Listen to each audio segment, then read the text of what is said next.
Transição planetária. Capítulo 13. Conquistando o tempo mal baratado. Com periodicidade, retornávamos à comunidade para o necessário refazimento, prosseguindo no socorro aos irmãos colhidos pela desencarnação, desequipados espiritualmente dos recursos iluminativos. Lentamente diminuía o número de cadáveres expostos nas praias e cidades vitimadas pela tragédia coletiva, enquanto se reorganizavam as urbes, cuidando-se da remoção dos destroços e das reconstruções. A paisagem de sofrimento dos sobreviventes era confrangedora.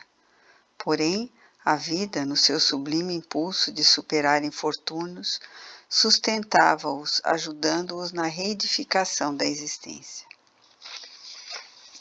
Rapidamente, para nós, passou o período que nos fora reservado para acompanhar os trabalhos do bem, e devíamos, Yvonne e nós outros, retornar à nossa esfera, para outros compromissos que nos aguardavam dentro das linhas da conferência do benfeitor que viera da constelação das Pleiades. Como é natural, agradecemos ao Dr. Charles todo o seu empenho em auxiliar-nos a entender os mecanismos das divinas leis, bem como despedimos-nos dos demais amigos tomados por justa emoção. Dr. Charles havia convidado 2 espíritos que viveram na Indonésia a fim de substituir-nos, desde que o árduo trabalho prosseguiria por largo período. No dia do nosso retorno, o sol enriquecia a região com seus raios abençoados e a paisagem continuava apresentando as marcas irremovíveis do tsunami devastador. Quando tomamos o veículo que nos conduziria ao lar, pudemos ver à distância a imensa região envolta em sombras densas, nas quais, vezes que outra, brilhavam luzes, representando os obreiros da caridade em sua faina de aplicar os tesouros do bem em favor dos famintos de conhecimentos e de harmonia pessoal. Conduzíamos novas experiências que nos haviam surpreendido pela sua originalidade, já que antes nunca tivéramos ocasião de laborar nesse tipo de socorro. Impressionava-me o milagre da vida, que reverdece as áreas mortas na canícula do verão, enfloresce os ramos secos e quebradiços dos vegetais quando chega a primavera, reanima os corações desfalecidos na luta desigual, faculta aprimoramento interior. Triunfa sob todas as conjunturas aparentemente destrutivas, apontando o rumo da imortalidade como a vitória suprema da existência humana. Chegando à nossa comunidade, fomos recebidos carinhosamente pelos amigos da convivência diária, e após nos alojarmos em nossos domicílios, para onde nos acompanharam, solicitaram-nos notícias da azáfama da caridade entre os irmãos infelizes da Indonésia. Na medida do possível, narramos as experiências edificantes e as lições absorvidas, especialmente em torno da fraternidade entre espíritos aclimados a credos religiosos diferentes, porém unidos pelos mesmos sentimentos de amor, de compaixão e de caridade.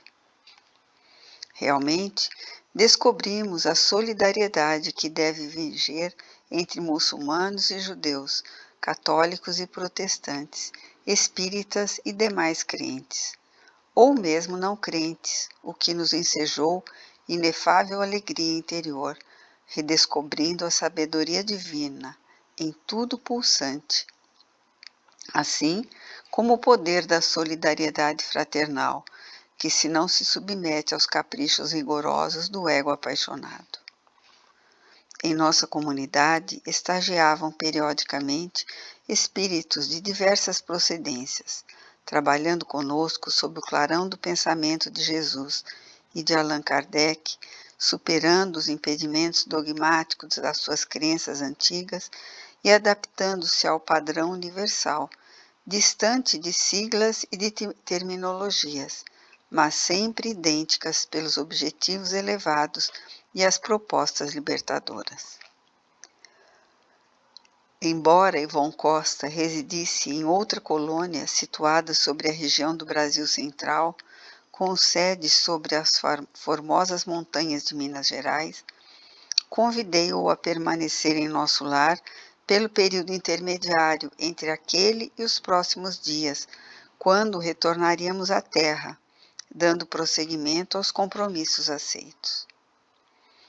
Compreensivelmente, o intercâmbio entre as colônias espirituais é constante e natural, qual acontece na Terra entre as diferentes comunidades que se sustentam e confraternizam.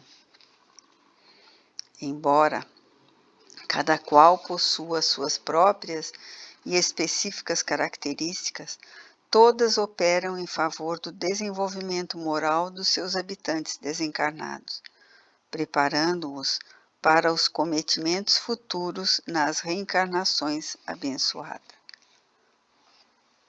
Concluído o labor com o Dr. Charles White, faremos parte, dentro de 2 dias, de um novo empreendimento, cujo mentor ainda ignorávamos, apesar de informados que fôramos convidados a fazer parte de novo grupo de trabalhadores espirituais.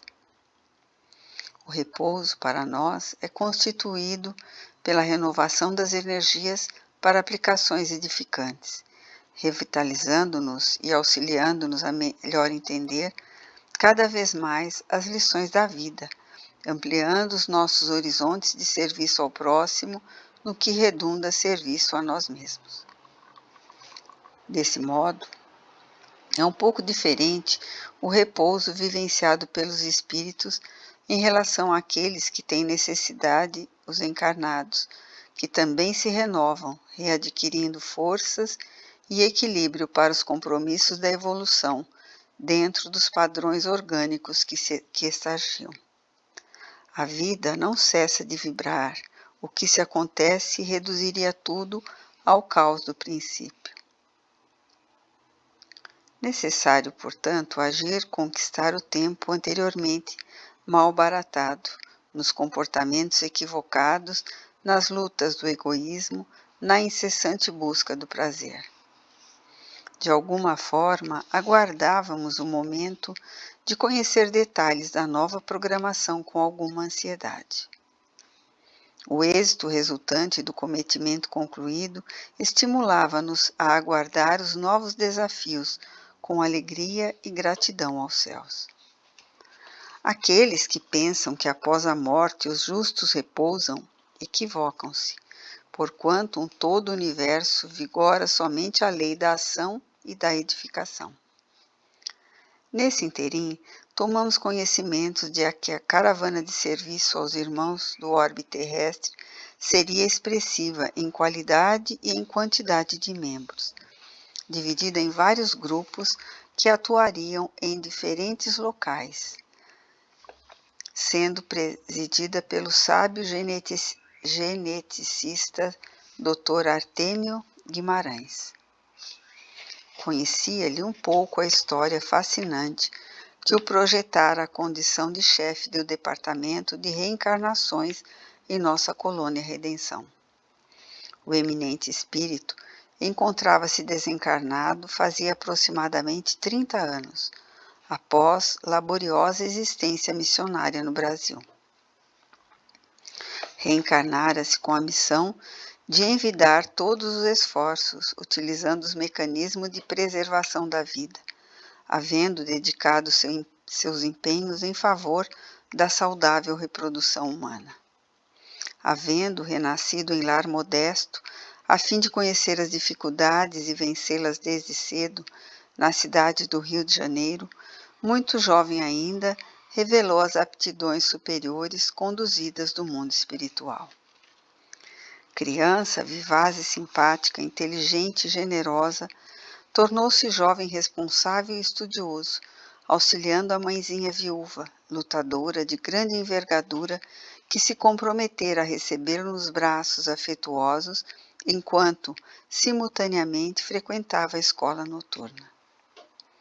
Com sacrifícios hérculeos, venceu as peripécias da juventude, mantendo-se fiel aos postulados do dever, superando as condições ambientais agressivas e perturbadoras, abraçando o anelo de salvar as vidas ainda em formação, lutando condenando contra qualquer forma de aborto criminoso. Para melhor desincumbir-se do futuro ministério, transferiu-se para a cidade de São Paulo, após a desencarnação da mãezinha, vitimada pela tuberculose defluente da debilidade orgânica e da deficiente alimentação, passando a trabalhar com mais empenho, até conseguir adentrar-se na famosa universidade daquela cidade, que passou a frequentar com espírito combativo e tenacidade. Havendo-se identificado com nobres mestres de medicina, verdadeiros apóstolos que têm passado pelo augusto educandário de muitas gerações de cientistas e profissionais honoráveis, dedicou-se ao estudo da biologia, da embriogenia, integrando-se no grupo de afeiçoados à nascente engenharia genética. Conseguindo, por justos méritos, após a diplomação de médico, uma bolsa de estudo em destacada Universidade Americana do Norte. Vinculou-se ao fechado círculo de pesquisadores dos volutórios dos métodos de contracepção, que iriam contribuir conforme tem acontecido para a drástica diminuição do hediondo crime do abortamento. Com plena integração nas pesquisas, tornou-se considerado cientista nessa área, com os seus colegas logrando ampliar os conhecimentos em torno da fecundação humana. Com o avanço da ótica e da tecnologia em torno da fabricação dos microscópios, especialmente os eletrônicos, pôde adentrar-se na compreensão do milagre da fecundação humana, selecionando óvulos e espermatozoides em tentativas do que seria no futuro a grandiosa realização da fertilização in vitro, da inseminação artificial, facultando a milhares de pessoas a oportunidade anelada de conseguir a procriação.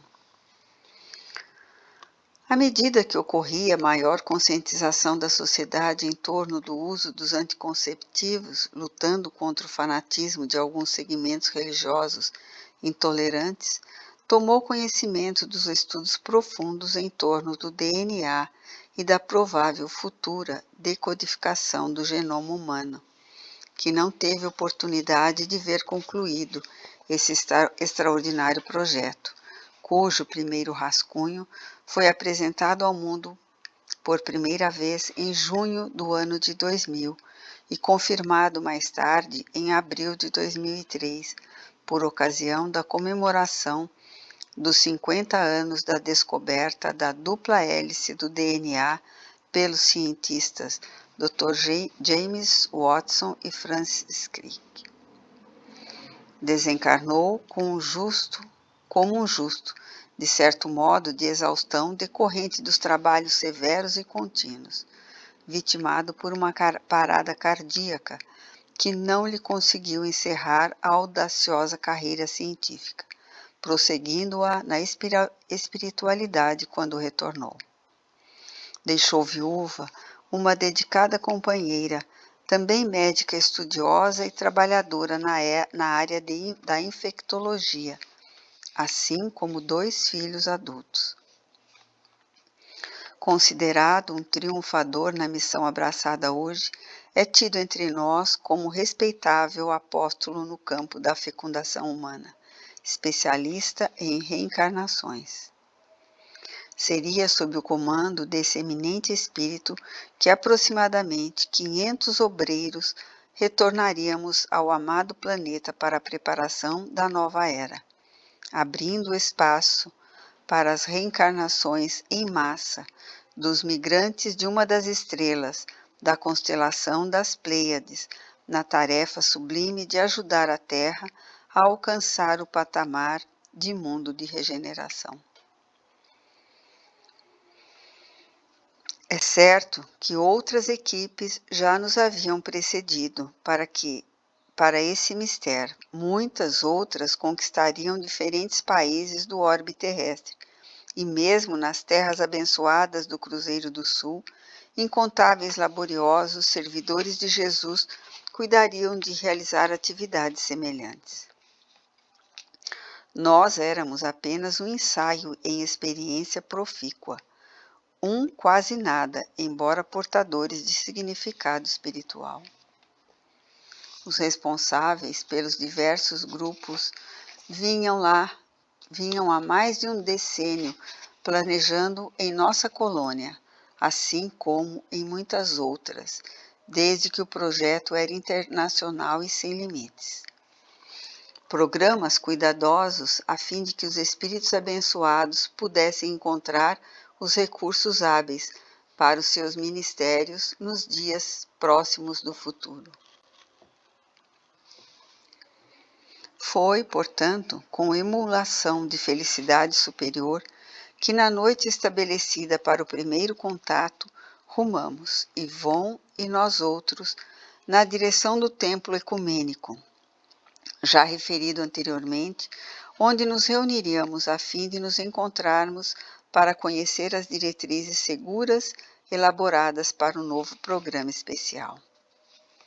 Às 19h30, dirigimos-nos a um recinto de menores proporções do que o anterior, fazendo-nos recordar um anfiteatro grego, coberto por uma substância transparente que nos permitia ver a noite esplendorosa com seus crisântemos estelares lucilando ao longe. A suave melodia que se exteriorizava do órgão repletava o ambiente com harmonia musical. Os convidados especiais, aqueles que participariam do inusitado evento, joviais e encantadores, lotavam o auditório. À hora estabelecida, tivemos o imenso prazer de ver adentrar-se o governador da nossa colônia, acompanhado por outros administradores dos diferentes setores que foram conduzidos, respectivamente, à mesa diretora e às cadeiras reservadas à frente. Criada por abnegados servidores de Jesus, sob os auspícios de Francisco de Assis, nossa colônia alberga uma considerável população de espíritos que viveram no Brasil e alguns outros originários da cultura francesa que se fixaram no solo auriverde nas mais recentes existências. Todos quanto nos encontrávamos no auditório, com algumas exceções, havíamos militado, quando na terra, nas hostes de O Consolador, conforme a revelação espírita, sendo que outros, embora sem o conhecimento da doutrina apresentada por Allan Kardec, em razão dos seus atos, poderiam ser considerados, conforme os denominara o codificador, como espíritas pelo coração. O mestre de cerimônias era o espírito José Lopes Neto, que se encontrava envolto por tênue e brilhante claridade opalina, que lhe traduzia a elevação intelecto-moral. De imediato, a solenidade teve início, sendo anunciada uma jovem cantora que, acompanhada pelo órgão, apresentou a bela peça religiosa Panis Angélicos, de autoria de Santo Tomás de Aquino, para a obra Sacris Solemnis, e que fora musicada por César Franck em 1872, criando uma psicosfera de altíssimas vibrações.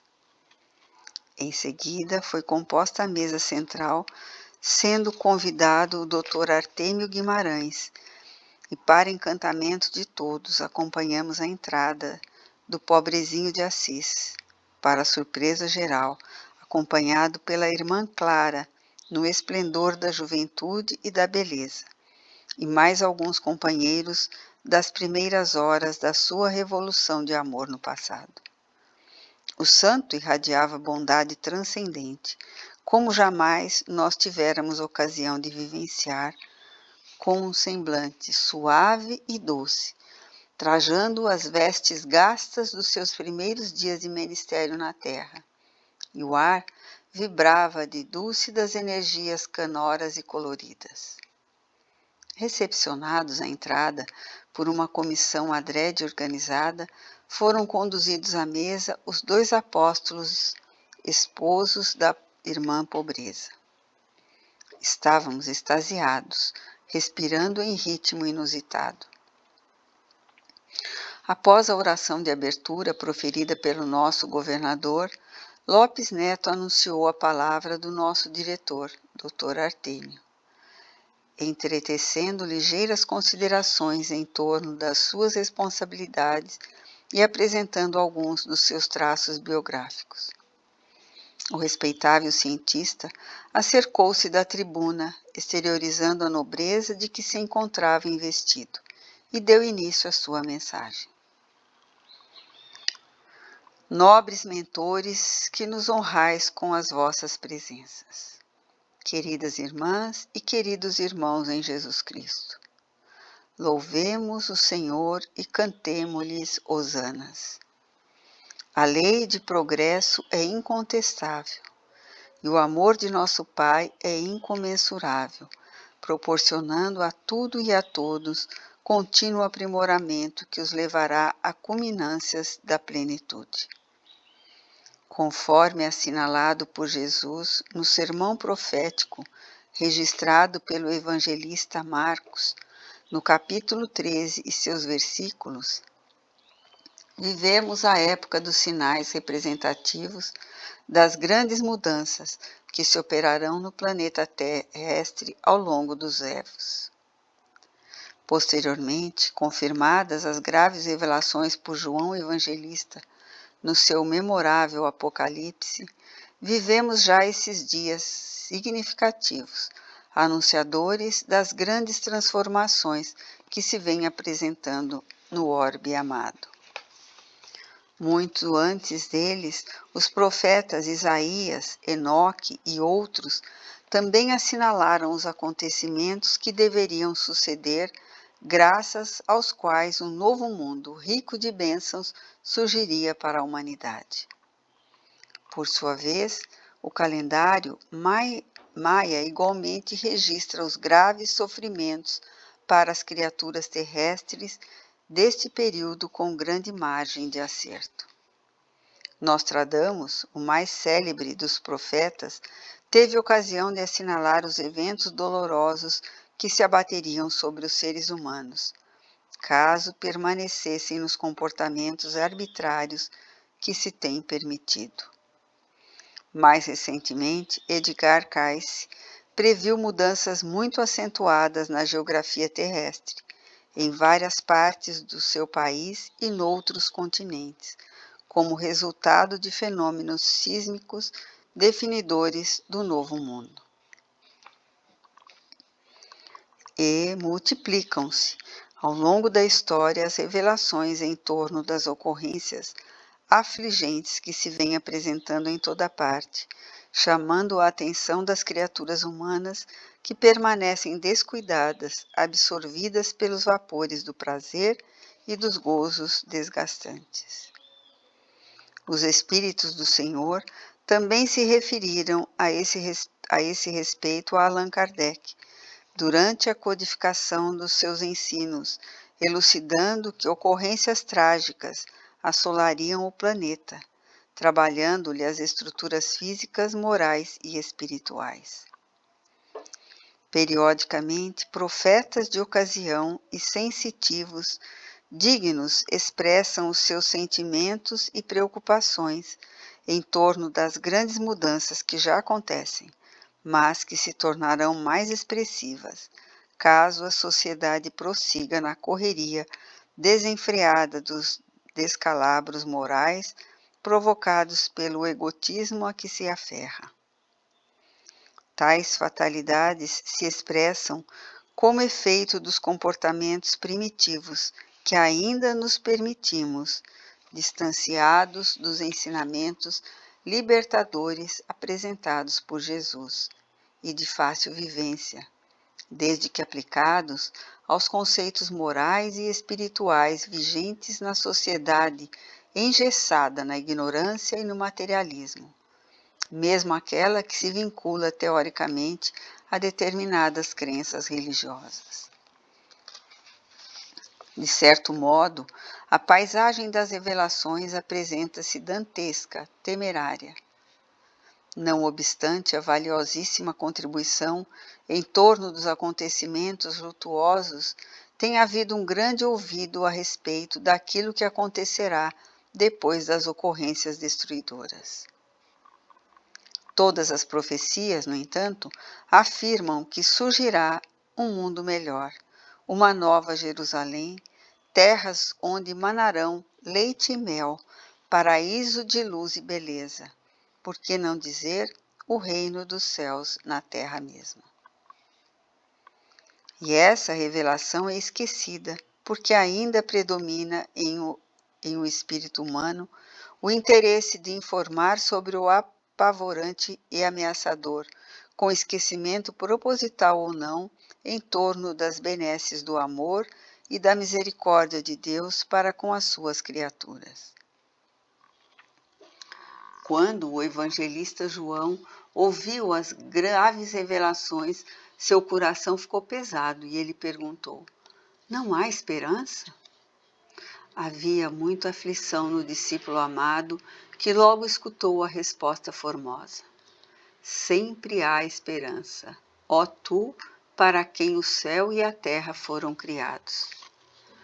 Uma segunda possibilidade faz parte dos divinos planos, desde que as criaturas correspondam à expectativa do amor, gerando novos recursos em torno do bem que produzirão efeitos edificantes. Assim, prossegue o grande vidente do Apocalipse. Mas eu não vi o que aconteceu a eles, pois a minha visão mudou e eu vi um novo céu, uma nova terra, pois o primeiro céu e a primeira terra haviam acabado.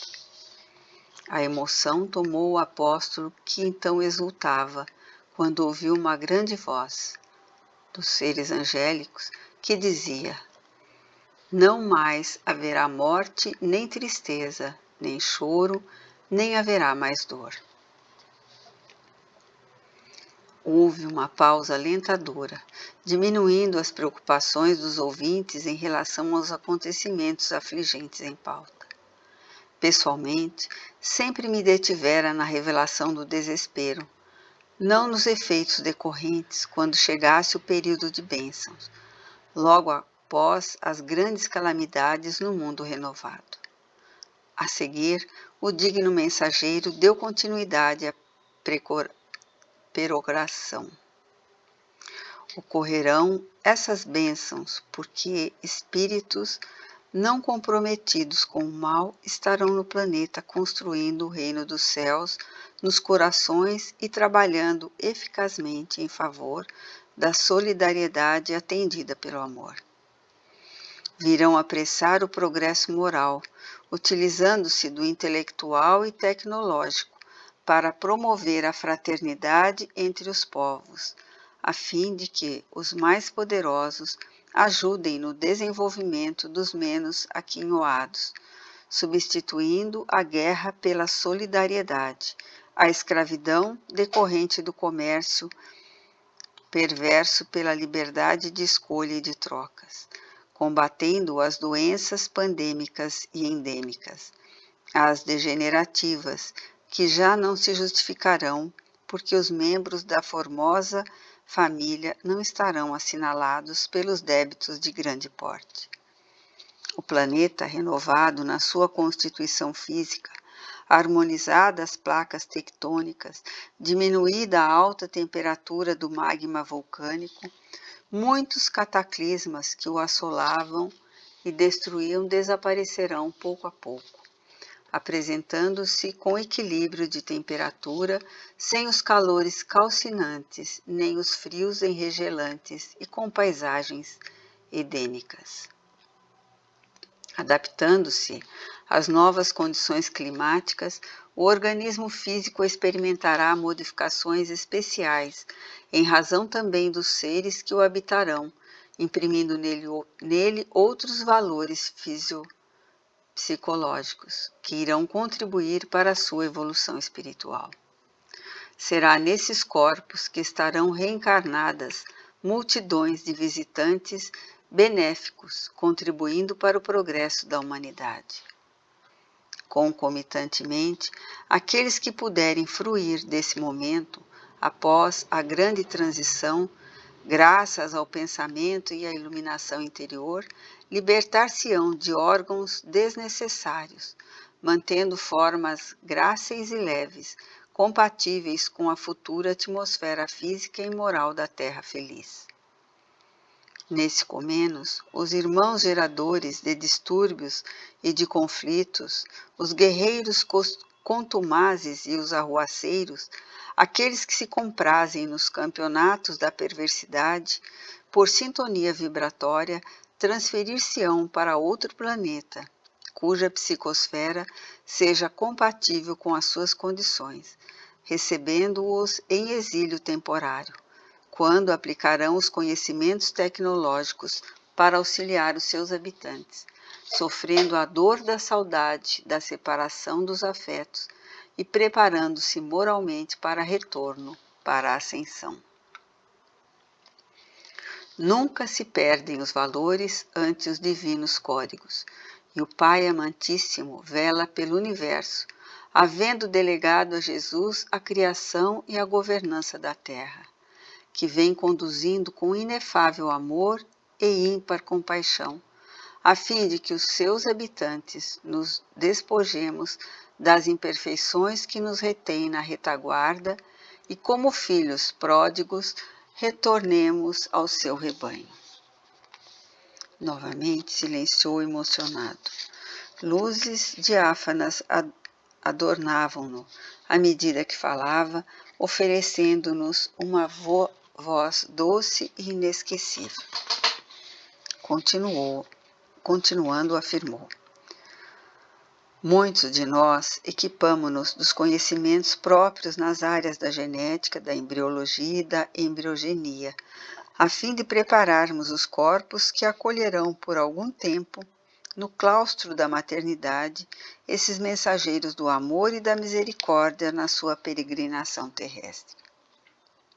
A nossa excursão ao planeta amado objetiva preparar a sociedade para o esforço sublime da grande transição. O tempo urge e é necessário recuperar os dias mal baratados nos jogos viciosos da ilusão. Necessitamos da contribuição oracional de todos, suplicando ao Santo Poverelo que interceda a Jesus por nós, seus obreiros imperfeitos que reconhecemos ser. Exorando a excelsa misericórdia do amor para todos, agradecemos a vossa atenção e aquiescência em nos ouvir, assim como vós, outros, em participardes do futuro empreendimento preparatório da nova era. Permaneça a paz em nossos corações. Um profundo silêncio feito de emoção e reconhecimento dominou todo o auditório elevado.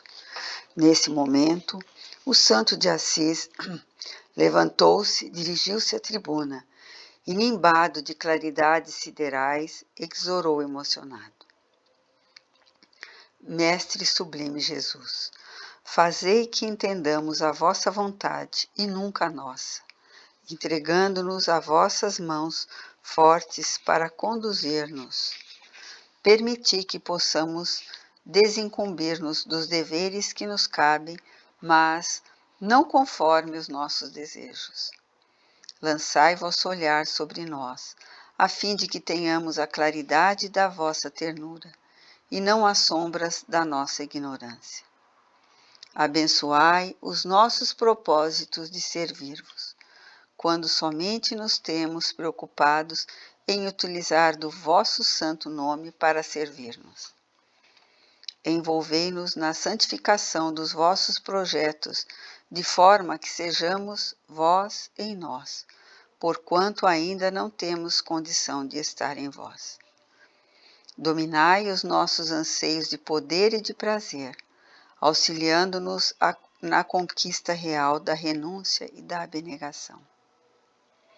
Ajudai-nos na compreensão dos nossos labores, amparando-nos em nossas dificuldades e socorrendo-nos quando mergulhados na argamassa celular.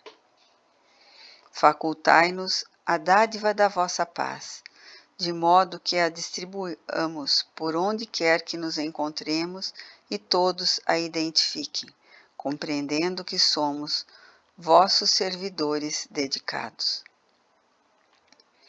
E porque a morte restituiu-nos a vida gloriosa para continuarmos a trajetória de iluminação, favorecei-nos com a sabedoria para o êxito da viagem de ascensão, mesmo que tenhamos de mergulhar muitas vezes nas sombras da matéria, conduzindo, porém, a bússola do vosso afável coração, apontando-nos o rumo. Senhor, intercedei junto ao Pai todo amor por vossos irmãos da retaguarda, que somos quase todos nós os transfugas do dever. As últimas palavras foram enunciadas com a voz embargada pela emoção. A um sinal de Lopes Neto, o organista começou a dedilhar o teclado com harmonia. Flocos de luz desciam suavemente ao ritmo da melodia que escutávamos, e automaticamente pusemos-nos a abraçar-nos, seguindo o exemplo dos nobres membros da mesa diretora. A reunião foi encerrada com especial onda de ternura e de beleza.